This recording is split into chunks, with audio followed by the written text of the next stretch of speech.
Good morning, LAP. It's April 7th, Thursday, for another LAP Chairman's Report. Appreciate everybody subscribing and watching the videos and getting the information out there and helping share it on the floor. Please make sure you let other people know that this is a good way of communication, so we can continue this and get all the information out there to our members as soon as we can, as fast as we can. And it's been working great. Appreciate everybody doing the quizzes. Everything's been going great. As you know, we had our first winner. There'll be another set of questions after this video. So make sure you're playing, and we'll have another gift card ready to go at the end of the next 4 weeks. Order bank for Escape, $32,168. Corsair, $5,925 for a total of $38,093. Order bank's holding steady. Gas prices stay where they're at. We'll continue to sell our vehicle, and Ford will continue to send parts our way and keep us running. Union meeting will be at the KTP Hall next week on April 12th, 1 p.m. and 6 p.m. All the committee sign-up books will be there and be available. Masks are still optional if you choose to wear one. If you got to make 2 out of 3 meetings if you're on a committee or elected or appointed. You have to make 2 out of 3 meetings, or you'll get a letter letting you know you missed the next one, then you'll be removed. The Constitution Convention election is going on currently. The polls opened up at 4:30 a.m. this morning and will run till Saturday at 7:30 p.m. The 38th Constitute Convention is for 19 delegates. You can vote for up to 19 if you so choose, but vote for the ones you like. This is open local wide, so LAP, KTP both have people on the ballot, and vote for who you want. LAP, we need to make sure we get out there and vote for our candidates and show our support.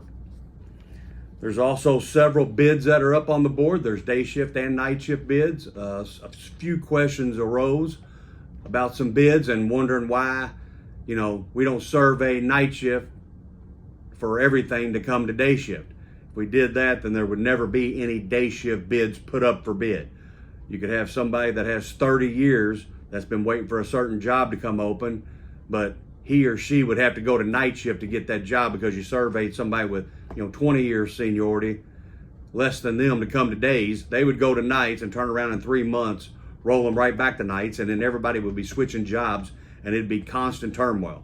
That's not how we do it. That's not how the local contract states. We bid the job on the opening, whichever shift that is. It's the way it's always been done, because say the person with 20 years, they wanted to row. Well, they know, 2 people bid on that job. They got 24 and 25 years seniority. Well, now there's nobody to row. It saved them from giving up a good job and going to days because it was open, not knowing they're going to turn right back around and get rolled back. So that's just the way the local contract runs in bidding.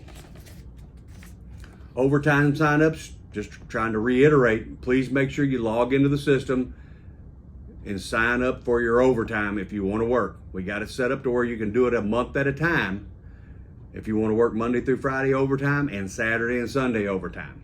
That isn't mandatory. Please get in there and sign up, because they're going to use that to go down when they need to schedule some 4 or 5 people instead of a whole classification, and they're going to wonder why you didn't get asked. It's because you didn't sign up and you're going to get charged. As you know, NBC's riding around today shooting some LAP footage and recognizing a few employees. Just another step that we're taking to put LAP on the map and get recognized nationally, locally, and through Ford's eyes. We're doing everything we can and trying to get as much positive publicity as LAP can to keep us in the forefront. We want a product. The Derby Festival Parade will be May 1st. We're in need of walkers to walk in our display area with us. We're going to have, I think, up to 15 vehicles possibly in the parade.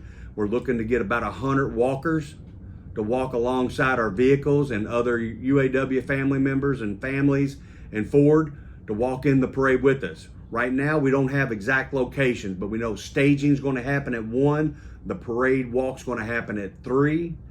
So if you, your family, or whatever want to walk in the parade, call the hall, let them get there, make sure they have your name and number and the number of people that you'll be walking in the parade with you. And we appreciate the help. We'd like to have a real good showing and hopefully we'll have shirts for everybody.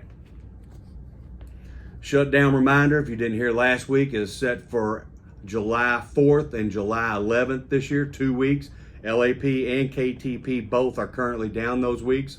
There's very few classifications, I think mostly launch that'll be staying in here, along with skilled trades. Skilled trades, we're setting up several meetings are supposed to start happening next week for shutdown, trying to get all the jobs that they have coming in here, all the trades and crafts that they need in here working. There's a couple, for support, but we have fully anticipate doing almost all the work that we can. If not, our trades need to be fully utilized. Everybody that wants to work should be working. The Labor Relations Bulletin went out for next week. You understand, Easter is one of the qualifying holidays that we go 8 hours before. So Monday through Wednesday, possibly 10 hours. Thursday is only 8 hours. Everything else will be surveyed for overtime. Friday you're off, Good Friday, and then you're off through the weekend and Good Monday. Right now, as far as some of the skilled trades, are looking to put some programs together for that. The signups are on the board for anybody wanting to work during that weekend for skilled trades.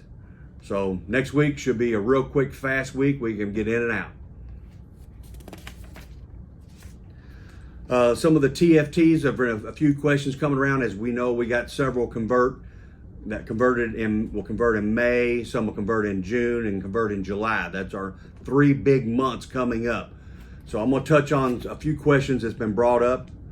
Anybody that converts in May will go back to a February service date of hire. You'll be June eligible for your vacation. You'll receive 20 hours vacation, 16 personal, and you have to use all your PTO time, your vacation excuse, unpaid before June 1st. If you're going to be you're the May eligible to revert back to February.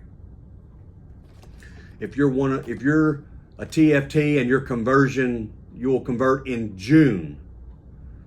So if you convert in June, the 90 days you go back will be March as your service date. That leaves you June eligible for vacation. But since you were after June before you got the 2 years of eligibility, you will not receive the 20 and the 16 hours, but you need to save your PTO time that you currently have. You keep all that until 2023 when you get the rest. So do not think I got to burn it all because I'll have June eligibility.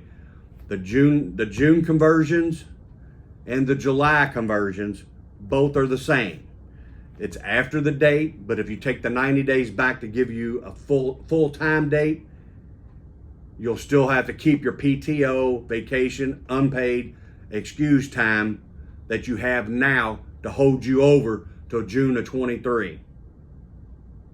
Hope that's clear to everybody. If not, get with your committeeman. I sent the same thing out to them. The Easter egg hunt will be April 15th, which is the Friday, at KTP Hall, 3:30 to 6:30. The Easter egg hunt will take place at 5 o'clock for 10 years and under. If for some reason we have a big rain delay, then it'll get moved to LAP, so make sure you're in contact with somebody about the Easter egg hunt if it looks like it's going to be rain. Absenteeism Investigation, these are still 2 of the top things. LAP is within the top 3 amongst all plants throughout North America. That's not a good thing. We're trending down, but not trending down, really fast. So please come to work. Please try to get along and do the best you can. If you don't like somebody, don't like something, ignore them, go about your business, and don't pay no attention to them. Instigating doesn't help anything. We're here to build trucks, get a paycheck, and go home to our families. That's why we're all here. Bulletin boards, the UAW bulletin boards, a lot of information is put in those. We got 15 of those throughout the plant in every single department. So every entrance or exit when you leave the building or come in, you should be able to see one along A aisle up here in final. And you got a couple over in paint. Please take the time just to glance at them, look at them. If any of the information that I'm giving, 95% of it is all inside those cabinets. So that'll finish my report for today and this week. It's been a good week so far. A few long hours. We're starting to have a little bit of a hiccup with some carpets today. Hopefully we get through that and don't have any issues for tomorrow. But on behalf of myself, the UAW committee, I want to say thank you and God bless.